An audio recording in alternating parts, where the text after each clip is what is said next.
가스펠 프로젝트 오늘은 믿음을 잃으면 이라는 주제로 함께 말씀의 은혜를 나눕니다. 우리 인생은 고난의 연속입니다. 우리의 매일의 삶을 살다 보면 다양한 고난을 우리가 경험을 합니다. 질병의 고난도 있고 자연재해의 고난도 있고요. 요즘 같은 경우는 전쟁의 고난도 우리가 겪습니다. 예측할 수 없는 고난들을 우리가 분명히 만나고 대면하게 되어질 때 우리는 어떤 선택의 결정들을 해야 할 경우가 있습니다. 근데 이런 고난 속에서 우리가 어떤 결정들은 굉장히 사실은 힘든 경우가 많습니다. 그리고 그때 결정된 이 결정은 우리 인생의 방향을 어떤 경우에는 완전히 바꾸게 할 수도 있습니다. 바다에서 항해하는 배가 방향을 결정하는 것이 바로 나침판입니다. 만약 그 나침판이 고장이 나면 배가 방향을 잃고 헤매일 수 있습니다. 우리 인생의 결정을 하는 나침판과 같은 그 중요한 기능이 있다면 믿음의 사람들에게는 그것이 바로 믿음이라 할 수 있습니다. 우리가 믿음을 잃어버리거나 믿음에 있어서 문제가 생기면 결국 잘못된 방향으로 잘못된 선택을 할 수가 있습니다. 이스라엘 백성들이 지금 광야에서 40여 년 동안의 시간을 보내고 이제 가나안 땅을 앞에 두고 가나안 땅을 정탐합니다. 12명의 정탐꾼이 40여 일 동안 가나안 땅에 들어가서 정탐을 하였습니다. 정탐 후에 12명의 정탐꾼이 돌아와서 보고를 합니다. 12명의 정탐꾼 중에 10명이 부정적인 보고를 하고 2명만이 긍정적 보고를 합니다. 이스라엘 다수가 이 정탐꾼들의 보고를 듣고 난 뒤에 그들은 결국 잘못된 선택을 합니다. 왜 이스라엘 백성들은 고생하여서 지금 가나안 땅 앞에 와 있는데 가나안 땅을 선택하지 못하고 잘못된 선택을 할까요? 오늘 이것이 우리들의 문제일 수 있습니다. 믿음 생활 고생해 가다가 아주 중요한 선택의 지점에서 잘못된 선택을 하시는 분들이 우리 주변에 있습니다. 그 잘못된 선택을 하는 이유가 뭘까요? 바로 믿음을 잃어버렸기 때문입니다. 믿음을 잃어버리게 되면 미련한 선택을 합니다. 미련한 선택을 하게 되면 하나님의 인도를 경험할 수 없습니다. 믿음을 잃어버릴 때 우리 속에 이런 류의 어려운 문제가 이스라엘 백성을 통해서 하나님은 우리에게 보게 하십니다. 첫째로 믿음을 잃으면 하나님의 능력 대신 자기 능력을 바라봅니다.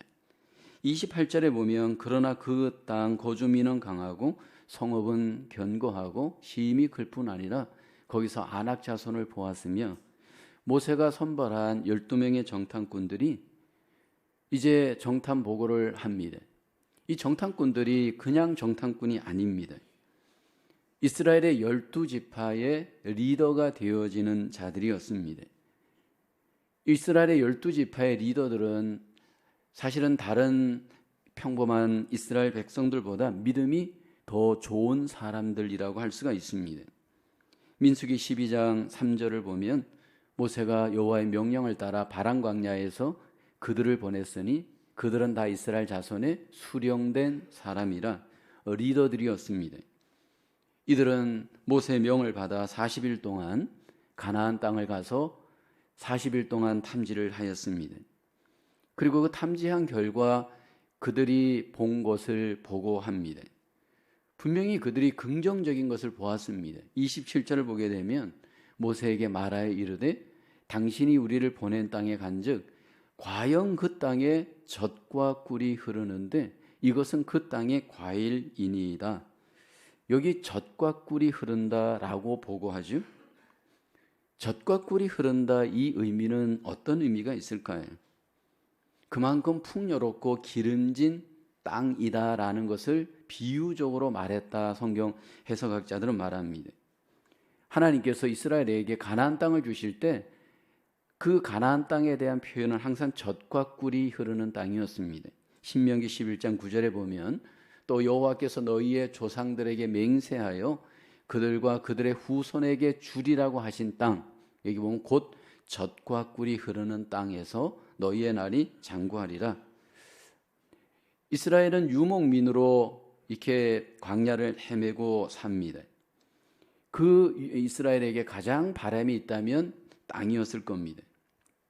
근데 여기 젖과 꿀이 흐르는 땅은 이스라엘에게 있어서 어떤 의미가 있느냐 하면 정말 땅이 좋다라고 하는 의미보다도 유목민인 이스라엘 백성들의 그 가축을 먹일 수 있는 젖이 생산되는 곳, 또 그들에게 꿀을 생산할 수 있는 열매를 줄 수 있는 땅, 그 땅이 바로 가나안 땅이었습니다. 그러니까 목축업을 하기에도 괜찮고 그들의 필요를 먹일 수 있는 포도와 같은 좋은 열매, 그런 열매들을 생산할 수 있는 땅이 바로 가나안 땅이었습니다. 그래서 가나안 땅에서 과일도 갖고 돌아왔습니다. 이 과일이 과연 어떤 과일이었을까? 뭐 여러 추측이 있는데 성지순례를 가신 분들은 꼭 대추 같기도 하고 대추보다 좀 큰, 그러나 굉장히 단 그 어떤 열매들을 우리가 성지순례 때 가면 맛보기도 합니다. 어쩌면 그런 류의 열매 또는 포도송이 이런 과일이 아니었을까? 분명한 것은 그 땅에 과일이 열렸고 여기 정탐꾼들이 그 열매를 갖고 돌아왔습니다. 눈으로 분명히 열매를 확인하였습니다. 그러나 이제 이렇게 보고 열매를 가지고 오고 난 뒤에 정탐꾼들이 그 뒤에 그러나라고 하는 반전의 표현을 보고합니다. 28절에 보면 그러나 그 땅 거주민은 강하고 성읍은 견고하고 힘이 클 뿐 아니라 거기서 아낙 자손을 보았으며 라고 합니다. 여기 삼중 표현을 쓰죠. 강하고 견고하고 클 뿐 아니라. 그러니까 거기에 가서 그들이 본 아낙 자손에 대해서 그들이 얼마만큼 두려워하였는가를 잘 보여주고 있습니다.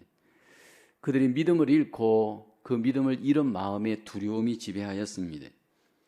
두려움이 지배하기 시작할 때 두려움으로 본 것들은 전부 다 두려운 마음밖에는 여기 일어나지 않습니다. 믿음을 잃어버리게 될 때 우리의 마음에 먼저 두려움이 들어옵니다.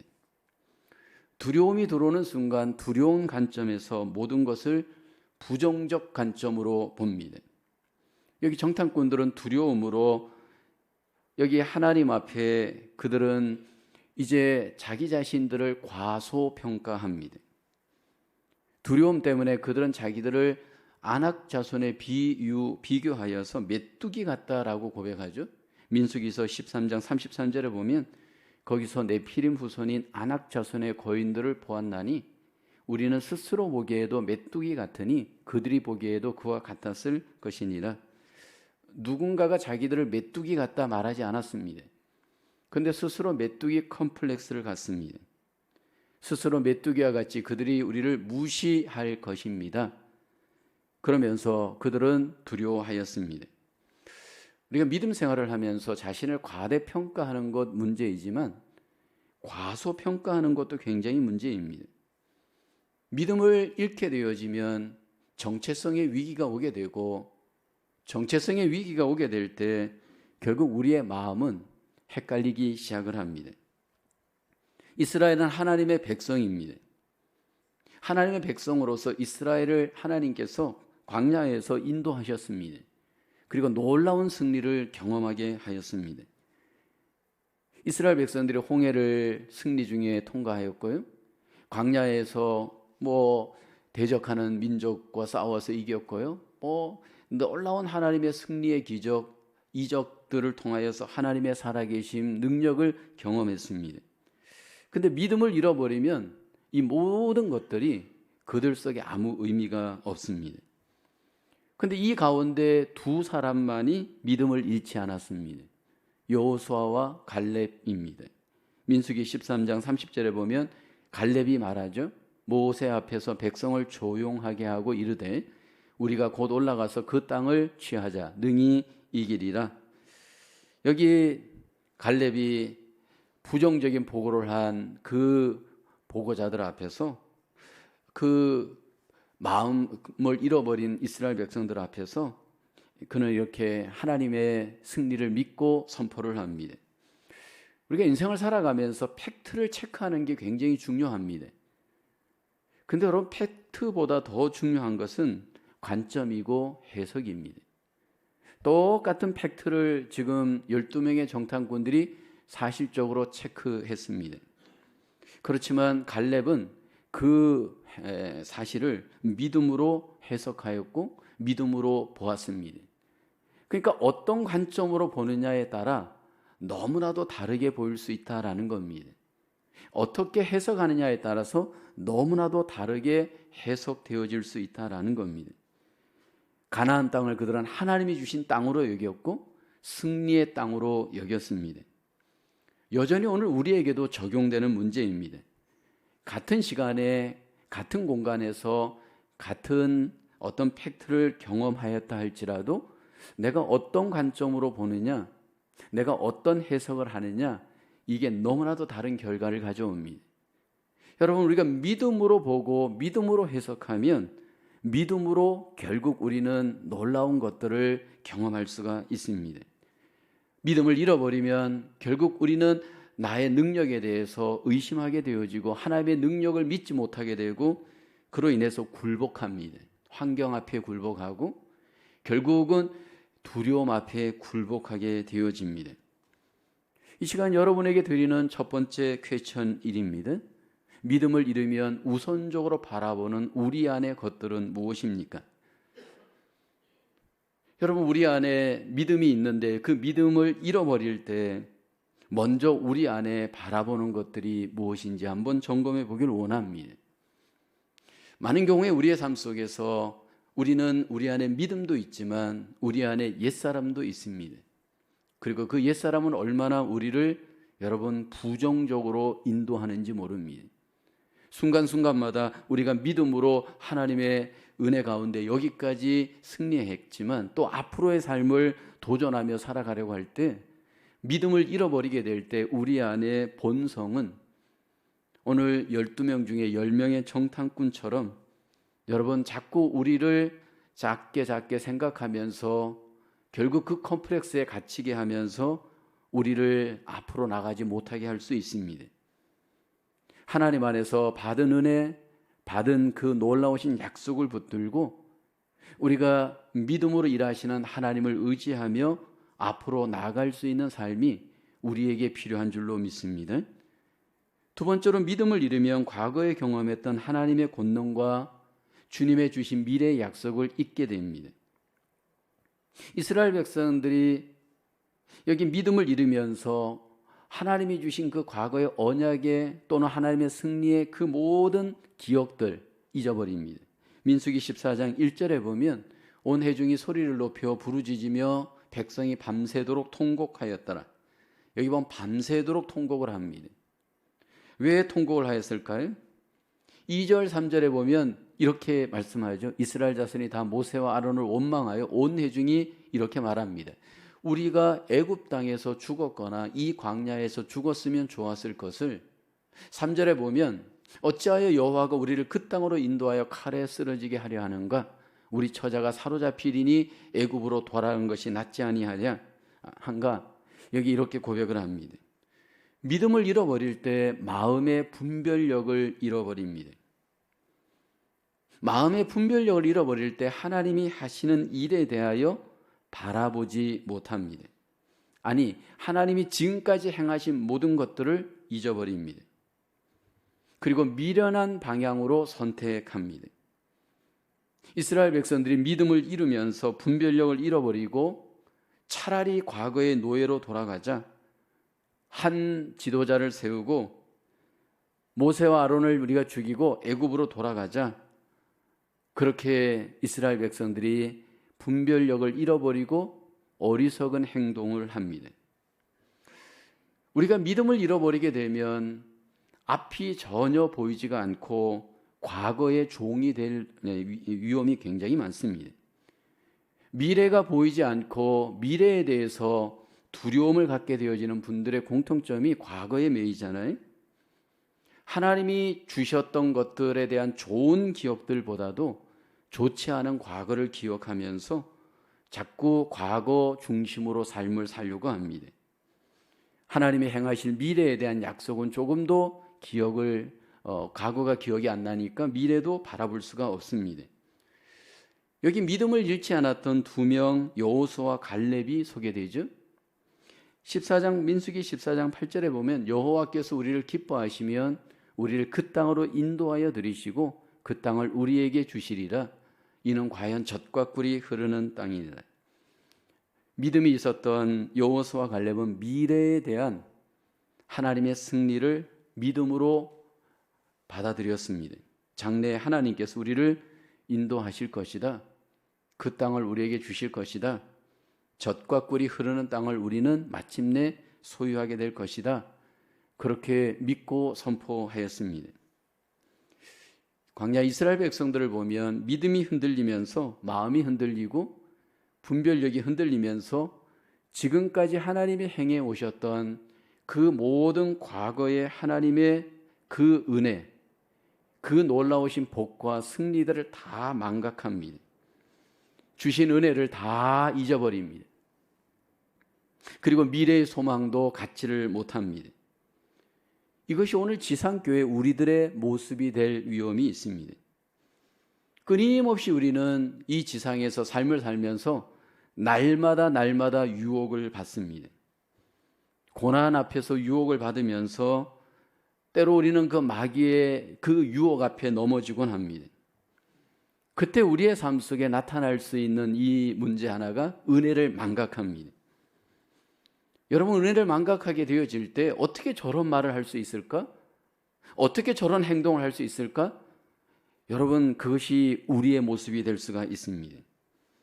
그리고 옛사람의 감정대로 생각대로 함부로 말하면서 결국은 넘어질 수 있는 게 바로 믿음의 사람들의 또 한 면의 모습입니다. 오늘 우리가 예수 그리스도 안에서 분명히 우리는 고난을 당하고 환난을 당합니다. 이스라엘 백성들이 지금 고난 앞에 두려워하고 결국 믿음을 잃어버렸을 때 승리를 망각하였는데 오늘 우리에게 있어서 하나님께 받은 은혜를 망각하지 않고 미래를 향해서 나아가면서 승리하기 위해서 우리에게 필요한 것이 있습니다. 우리는 날마다 예수 그리스도를 믿음으로 바라보고 의지하셔야 합니다.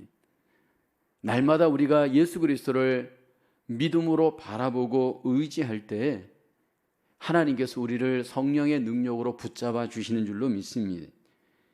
우리 힘으로는 우리는 이길 수 없습니다. 어저께 그렇게 믿음이 좋았던 자일지라도 오늘 또 저와 여러분들 속에 유혹이 오면 넘어질 수 있는 게 우리의 현 주소일 수 있습니다. 그때 우리 안에 계신 성령의 능력에 의지하여 우리는 다시 한번 주님의 도우심으로 하나님이 주신 믿음의 삶으로 우리는 전진해 나가야 할 줄로 믿습니다. 성령의 능력이 우리를 붙잡아 주지 않으면 우리의 의지로는 우리는 한계가 있다라는 것을 이스라엘을 통해 보여줍니다. 아무리 기적을 보았고 아무리 놀라운 신비한 체험을 하였고 뭐 이런저런 그런 경험을 하였다 해도 한계가 있습니다. 인간의 능력으로는 하나님 앞에 결국 믿음으로 승리할 수 없습니다. 우리 안에 계신 성령님의 능력이 아니고서는 여러분 우리는 승리할 수 없습니다. 사도행전에 여러분 예수 그리스도의 그 제자들이 실패했다가 나중에 승리할 수 있었던 이유는 바로 성령님의 능력이 그들을 지켜주었고 인도해 주었기 때문인 줄로 믿습니다. 그리고 우리에게 그 증거를 하나님께서 보여주었습니다. 우리가 다시 한번 나의 믿음을 과신하지 말고 예수 그리스도를 바라보며 성령의 능력을 의지하며 하나님의 은혜에서 떨어지지 않는 믿음의 귀한 일꾼으로 하나님의 귀한 백성으로 우리가 승리할 수 있기를 주님의 이름으로 축원합니다. 오늘 여러분에게 두 번째 주는 질문입니다. 과거에 경험한 하나님의 역사를 돌아보는 것이 지금의 시련을 극복하는 데 힘이 될까요? 그렇다면 또는 그렇지 않다면 그 이유는 무엇인가요? 여러분 우리가 믿음 생활하면서 하나님께서 어떻게 나의 과거를 인도해 주셨는가? 그 과거의 역사를 돌아보는 것이 굉장히 중요합니다. 왜냐하면 여러분, 그것이 시련을 당했을 때 하나님의 그 놀라우신 은혜를 기억하며 승리를 기억하면서 우리 자신을 다시 한번 추스를 수 있는 기회가 되기도 합니다. 근데 여러분, 기억할 것은 이스라엘 백성들을 보면 결코 과거를 이겼다고 지금 이길 수 있는 것은 아닙니다. 아무리 내가 과거에 승리하였다 할지라도 지금 또 내가 그 승리를 기억한다고 이기는 것은 아닙니다. 중요한 것은 예수 그리스도 안에서 성령의 능력을 의지할 때 우리는 이길 수 있고 승리할 수 있는 줄로 믿습니다. 세 번째로, 믿음을 잃으면 우리를 위해 하나님께 간구해 줄 신실한 대변자가 필요합니다. 오늘 본문을 보면 민수기 14장 13절에 모세가 여호와께 여짜오되 애굽인 중에서 주의 능력으로 이 백성을 인도하여 내셨거늘 그리하시면 그들이 듣고 모세가 중보 기도합니다. 이스라엘을 위해서 하나님 앞에 중보 기도하는 이유는 뭘까요? 하나님께서 이스라엘을 향하여서 진노하셨습니다. 이스라엘이 원망하고 불평하고 하나님을 거역하였을 때 하나님이 이들을 심판하기로 이제 모세에게 알린 겁니다. 11절을 보면 여호와께서 모세에게 이르시되 이 백성이 어느 때까지 나를 멸시하겠느냐? 내가 그들 중에 많은 이적을 행하였으나 어느 때까지 나를 믿지 않겠느냐? 하나님을 믿지 않는 이스라엘을 향하여 하나님께서 진노하셨습니다. 그래서 12절을 보면 내가 전염병으로 그들을 쳐서 멸하고 내게 그들보다 크고 강한 나라를 이루게 하리라. 하나님께서 이렇게 모세에게 말씀하였을 때 모세가 하나님 앞에 간절하게 이스라엘을 위하여서 중보 기도를 드렸습니다. 광야의 이스라엘을 보면 하나님이 반복하여 이스라엘에게 사랑도 행하셨지만 진노의 징계 심판도 행하셨음을 성경은 말씀을 합니다. 40년 기간 동안에 하나님이 이스라엘을 향한 진노의 심판, 징계의 사건들이 여러 번 소개가 됩니다. 민수기 12장에 가보면 모세가 구스 여자를 취하였습니다. 모세가 시포라 아내를 두고 구스 여자를 취하였을 때 그 누이 미리암과 그 형 아론이 모세를 비방하였습니다. 그런데 하나님께서 이렇게 모세를 대적하고 비방하는 미리암과 아론을 징계하십니다. 그래서 나병에 걸리게 합니다. 하나님께서 간절하게 하나님께 모세가 중보 기도를 합니다. 그러자 하나님께서 7일 만에 모세의 병을 이들의 병을 낫게 하십니다. 민수기 16장에 가면 또 하나님의 징계의 사건이 소개됩니다. 고라와 다단이 중간 지도자였던 고라와 다단이 250명과 더불어 모세를 반역합니다.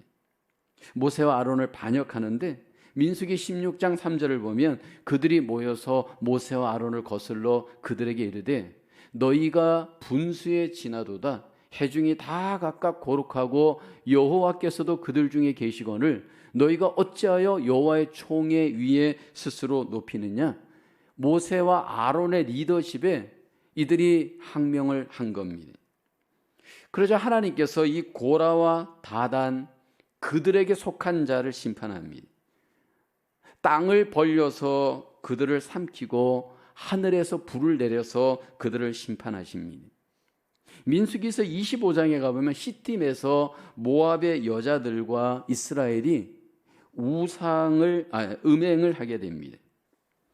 이스라엘 남자들이 모압 여자들을 보고 음행을 하는데 모압 여자들이 우상을 섬기고 있을 때 그들이 함께 우상을 섬기고 그리고 난 뒤에 먹고 마시면서 음행을 행합니다.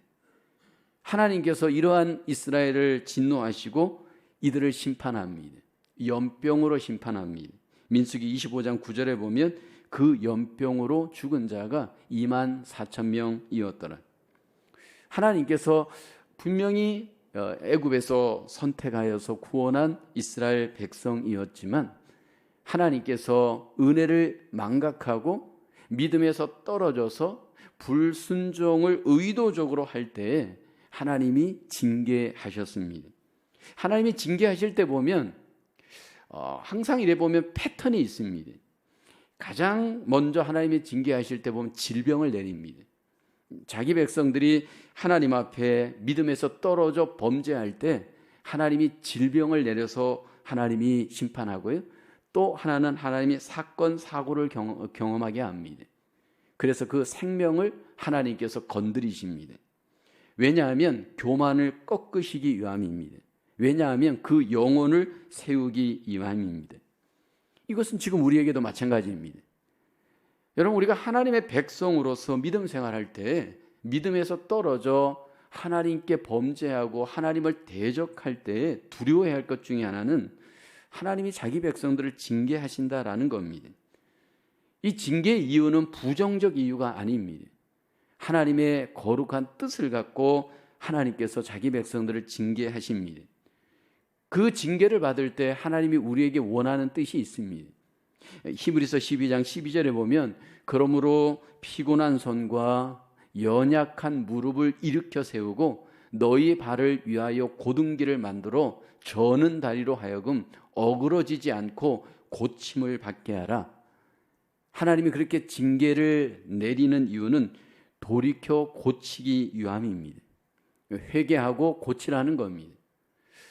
저의 경우에도 목회 현장에서 하나님의 징계를 받는 자들을 너무 많이 봤습니다. 하나님께서 징계를 내리실 때 하나님의 방법으로 그 사람을 치십니다. 하나님께서 그 사람을 치실 때 하나님께서 그 사람을 돌이키기 위함입니다. 병으로 치시기도 하고요. 사건으로 치시기도 하고요. 그로 인해서 그 사람 마음속에 하나님을 향하여 두렵고 떨림을 갖게 합니다. 그러나 이때 그 모세가 이렇게 징계를 받아야 될 이스라엘을 위해서 한 일이 있다면 하나님의 마음 긍휼을 갖고 그들을 위하여서 기도하는 일이었습니다. 하나님 앞에 기도하였습니다. 이 믿음을 잃어버린 이스라엘을 위해서 모세가 기도하였습니다. 하나님의 그 징계로부터 이스라엘을 하나님이 긍휼히 여겨주시기를 하나님께 모세가 기도하였습니다. 과연 이렇게 중보 기도가 의미가 있고 과연 어떤 효과가 있을까? 성경은 있다라고 말씀을 합니다. 간절하게 중보 기도를 모세가 하나님 앞에 구하였을 때 하나님께서 그 중보 기도 가운데 하나님의 은혜와 응답을 베풀어 주십니다. 민수기 14장 18절 19절을 보면 이렇게 중보 기도합니다. 여호와는 노하기를 더디하시고 인자가 많아 죄악과 허물을 사하시나 형벌을 받을 자는 결탄코 사하지 아니하시고 아버지의 죄악을 자식에게 갚아 3, 4대까지 이르게 하리라 하셨나이다. 19절을 보게 되면 구하옵나니 주의 인자의 광대하심을 따라 이 백성의 죄악을 사하시되 애굽에서부터 지금까지 이 백성을 사하신 것 같이 사하시옵소서. 모세가 지금 하나님 앞에 인자하신 하나님께서 자기 백성을 그 인자하심으로 용서해 주시기를 중보하며 기도하였습니다. 이렇게 모세가 하나님 앞에 용서를 간절히 구하였을 때 하나님께서 모세의 기도 가운데 어떻게 응답하셨을까요? 30절에 보면 여분네 아들 갈렙과 눈의 아들 여호수아에는 내가 맹세하여 너희에게 살게 하리란 땅에 결단코 들어가지 못하리라. 이제 이들이 믿음을 잃고 하나님께 범죄한 결과에 대한 하나님의 보응이 소개됩니다. 여분네 아들 눈의 아들 여호수아와 갈렙 두 사람만 여기 가나안 땅에 들어갈 수 있다 말합니다. 그 다음에 나머지 사람들 32절 너희의 시체는 이 광야에 엎드러질 것이요 말씀합니다. 37절 곧 그 땅에 대하여 악평한 자들은 여호와 앞에서 재앙으로 죽었고 라고 합니다. 그러니까 하나님께서 지금 모세의 기도 가운데 응답을 해 주시되 지금 전염병으로 다 죽이려고 하였던 하나님의 계획은 철수하였지만 그 죄를 범한 자들에게 하나님께서 하나님의 방법으로 하나님이 보응하셨습니다. 분명히 모세의 기도 가운데 하나님이 긍휼과 자비를 베풀어 주셨습니다. 그렇지만 하나님께서 심판할 자는 하나님께서 그 타이밍에 하나님의 방법으로 심판하시고 나머지 백성들은 하나님께서 그 방법으로 보응하셨습니다. 성경에 보면 모세와 같이 중보 기도를 하는 하나님의 백성들이 있습니다. 사실 이 구약의 중보 기도자, 모세와 같은 중보 기도자는 신약에 우리에게 하나님이 보내실 예수 그리스도를 사실은 보여주는 그림자입니다. 예수님은 우리를 위한 구원자이시기도 하지만 예수님은 우리를 위하시는 중보자가 되십니다. 이미 구원자는 십자가에서 모든 구원의 일을 다 행하셨습니다. 십자가의 고난과 죽음을 받으심으로 우리의 죄와 허물에 대한 모든 구원의 일을 예수님께서 십자가에서 다 행하셨습니다. 그런데 지금 예수님께서 구원받은 자기 백성들에게 행하시는 한 가지 사역이 있습니다. 그 사역이 바로 중보입니다. 중보자로서 대제사장으로서 하나님 보좌 우편에서 우리를 향해서 중보하고 계십니다. 히브리서 4장 15절에 말씀하죠. 우리에게 있는 대제사장은 우리의 연약함을 동정하지 못하실 리가 아니요 모든 일에 우리와 똑같이 시험을 받으신 이로되 죄는 없으시니라. 우리의 연약함을 동정하시면서 우리를 위해서 중보하시는 예수님이십니다. 모세가 자기 백성 이스라엘 향해서 중보하면서 하나님 앞에 대변하였던 것처럼 이제 메시아이신 예수님은 우리를 향해서 우리를 대신하여서 우리의 연약함을 동정하시면서 중보하시면서 하나님 앞에 우리를 돕는 놀라운 은혜를 베풀어 주시는 줄로 믿습니다. 그래서 사실 우리가 승리할 수 있습니다. 그래서 하나님께서 우리를 용서해 주시고 우리를 긍휼히 여겨 주시고 인도해 주십니다. 사실 우리가 믿음을 잃어버리고 우리의 행함과 우리의 어떤 삶을 돌아보면 사실은 다시 일어설 수 없을 것 같은 그러한 모습들이 우리에게 있을 수 있습니다. 그럼에도 불구하고 우리가 다시 일어서 승리할 수 있는 이유 중에 하나는 예수 그리스도의 중보가 있고 그분으로 인한 하나님의 놀라우신 은혜와 응답이 우리에게 있기 때문인 줄로 믿습니다. 그래서 우리가 내가 때로 연약하여서 또 쓰러질 때 바라봐야 될 분은 나를 중보하고 계시는, 나를 위해 기도하고 계시는 그 예수 그리스도를 은혜로 다시 한번 바라볼 수 있기를 주님의 이름으로 축원합니다. 우리가 세 번째로 함께 생각할 퀘처는 모세를 통하여 심판 중에서 기도하는 모습을 통하여 우리에게 보여주는 모세의 성품은 무엇입니까? 결국 여러분, 긍휼과 인자의 그 모세의 모습은 예수 그리스도를 통해서 우리에게 완성되어집니다. 그리고 오늘 믿음으로 살아갈 우리들의 모습이기도 합니다. 저와 여러분 속에 하나님이 주시는 이 긍휼과 인자하심을 통하여 예수 그리스도 안에서 하나님이 주시는 그 은혜와 그 힘으로 우리도 이제 긍휼과 인자하심으로 남을 위해 중보하며 기도하며 믿음을 잃은 자들을 품고 하나님 앞에 나갈 수 있기를 주님의 이름으로 기원합니다. 우리는 세상에서 날마다 감당할 수 없는 때로 높은 힘든 장애물을 만납니다. 우리가 상대하기 힘든 버거운 적들을 우리가 상대해야 됩니다. 그래서 우리 능력으로는 이 모든 장애물과 이 모든 적들을 이겨낼 수 없다라는 겁니다. 근데 이 모든 장애물을 이겨낼 수 있는 능력, 그것은 오직 하나님의 능력으로야만 가능한 줄로 믿습니다. 오늘 우리에게 하나님이 이 모든 적으로부터, 장애물로부터 믿음으로 이길 수 있도록 우리에게 주신 능력이 있다면 예수 그리스도와 성령님의 능력인 줄로 믿습니다. 성령님의 능력을 우리가 믿음으로 의지할 때, 예수 그리스도를 믿음으로 의지할 때 하나님께서 우리 가운데 역사하여 주심으로 그 모든 장애물을 이기고 앞을 향하여 나가게 해 주실 줄로 믿습니다. 믿음에서 떨어지는 것이 아니라 믿음으로 나를 지키면서 하나님이 주신 그 은혜의 믿음을 날마다 승리하면서 우리에게 주신 삶을 하나님 앞에 승리하며 나가는 저와 여러분 되기를 주님의 이름으로 축원합니다. 기도하겠습니다. 하나님, 은혜와 사랑을 감사합니다. 광야 같은 세상에서 믿음의 장애물을 만나 때로는 우리가 믿음을 잃어버리고 방황할 때가 있음을 고백합니다.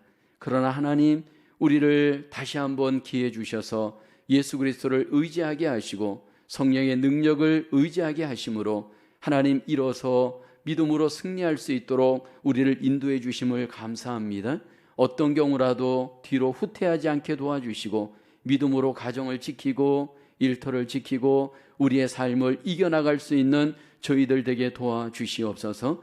흉흉한 세상 속에서 날마다 믿음으로 세상을 이기고 죄악을 이기고 마귀를 이기고 육신을 이기고 승리하는 하나님의 귀한 자녀들로 날마다 승리할 수 있도록 하나님 성령의 능력으로 인도하여 주시옵소서. 믿사옵고 감사하오며 예수님의 이름으로 기도하옵나이다. 아멘.